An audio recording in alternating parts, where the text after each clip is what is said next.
Now let's dive into the SciPy library, where we're going to be able to use Python to do all of the distribution stuff that you guys know already.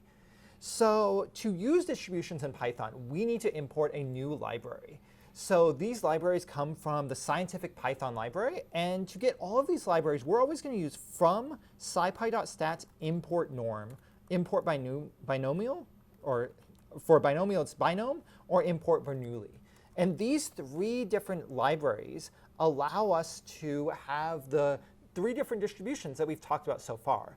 And Python has a ton more distributions. Almost every common distribution, or certainly every common distribution, and almost all somewhat uncommon distributions are already built into Python. So any distribution we come across, we're going to be able to pull up in the SciPy stats library. So I want to show how we're going to use all the distributions and we don't care if it's a normal distribution, the binomial distribution, the Bernoulli distribution. It doesn't matter if it's a continuous distribution or a discrete distribution. We're always going to be able to just initialize the distribution by calling the distribution by its name. So what I'm going to often do is set up a distribution, and I'm going to use the capital letter D. So D is just distribution, and I use the capital D because that's often what you as a statistician, Carly, you would write down, is you'd use a capital letter. Exactly. So I normally just default to D as the distribution, just like DF is your default data frame. I'm just going to default to D. So if you see a capital D in my code, that is almost certainly a distribution. So to create a normal distribution, I can create a standard normal distribution by just saying D is equal to norm. So that's going to create a standard normal distribution. And that standard normal distribution is going to be a distribution that has a mean value of 0 and a standard deviation of 1. But it's not every normal distribution has to have that mean and the standard deviation. So you can specify the mean value of the distribution and the SD value of the distribution as parameters within your distribution. So if you know that your sample has a mean of 6 and a standard deviation of 2, then you can specify and get a distribution with that property. So depending on whether or not we work with the standard distribution or the standard normal distribution, or if we're working with a specific normal curve, we can change that here. For a Bernoulli distribution, you said a Bernoulli distribution has only one property to it, right? Yes, all it has is the probability of success. And so when we create a Bernoulli distribution in Python, we need to specify Bernoulli, the name of the Bernoulli distribution, and we'll give it a parameter called p, and we'll set the value for that probability. So this is exactly the same thing you see when you're writing a Bernoulli variable using statistics.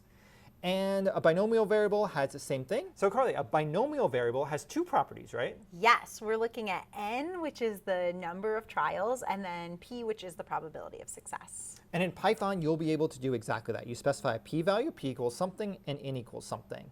And because we're saying p is equal to something and n equals something, you can actually swap these around as long as you specify p and n beforehand. So as long as you give it a p-value and an n-value, you're going to be able to create a binomial distribution. So we have a couple puzzles to apply all of this knowledge inside of Python. So the first puzzle is I want to create a distribution of the number of heads when flipping a fair coin 3 times. So the number of heads when flipping a fair coin 3 times, there's two outcomes. It's a binary outcome, right? We have heads and no heads. And what's the probability of success? So the probability of getting ahead is 1/2. So we say the probability of success is going to be 0.5. And we want to flip a coin 3 times. So since we're repeating events multiple times and they're discrete events, we know it has to be either a Bernoulli or a binomial. Yes.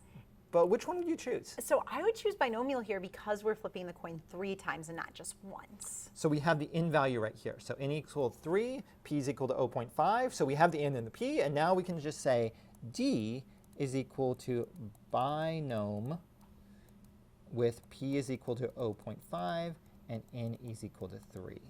So this Python code is going to get us a binomial distribution. And Carly can type it, and she'll see that it gives you no errors, and we'll get into the functions in the next video of the series. Yep, ran with no errors. Awesome. And now let's create a second distribution. Create a distribution of successfully picking a queen from a deck of 52 cards. So here we are picking a queen. So this is the event that has a probability. So Carly, what's the probability of a queen? 1/13 or 4 out of 52. So p is equal to 1 out of 13. And a deck of 52 cards. So is n 52? So N in this case, it says create a distribution for picking a queen from a deck of 52 cards. N would just be 1 in this case, right? Because we're only picking 1 card Exactly. out of the 52. So a lot of people will see, oh, 52 cards, there's another number. That's a tricky one, yeah. So I'm just going to put in to be 52. But in is the number of times that you actually do the event. So here we're only picking a single card. So since we're only picking a single card, it's a special binomial distribution, or simply a Bernoulli. Yes. So I can initiate it one of 2 different ways, and they're both completely valid. So I often will actually always create a binom. So I would create a binomial distribution with p is equal to 1 divided by 13, comma, n equals 1, and that's completely valid. So you can create that distribution, and it's going to have that exact property. This can be simplified if you remember a Bernoulli distribution as D is equal to a Bernoulli, B-E-R-N-O-U-L-L-I, of P is equal to 1/13, because a Bernoulli implies a binomial with an n equals 1. Exactly. So you're going to see that I'm going to sometimes reach for a binomial, even though I can use a Bernoulli. And it's kind of because I want to remember just as few things as possible, but still be able to do everything I want to do. But if you see a binomial with n equals 1, you can easily just write it as a Bernoulli. So that is how we create basic distribution in Python. And we're going to continue to nerd out and understand how we can now use these distributions to get useful information about these distributions using Python. Sounds great.